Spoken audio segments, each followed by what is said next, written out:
Shift કરવામાં આવે છે.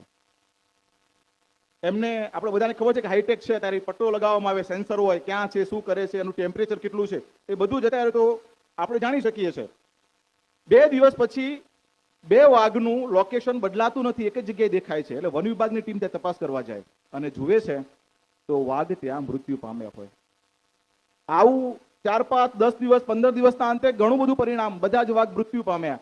આખી કમિટી બેસાડી કે આવું કેમ, એમ વાઘને શિકાર કેમ થઈ ગયા, આ વાઘ શિકાર કઈ રીતે થઈ જાય, વાઘની તો જાત કેવી, એમ આપણે નથી કહેતા કે તો વાઘ જેવો છે, સિંહ જેવો છે, તો એને કોને મારી નાખ્યા?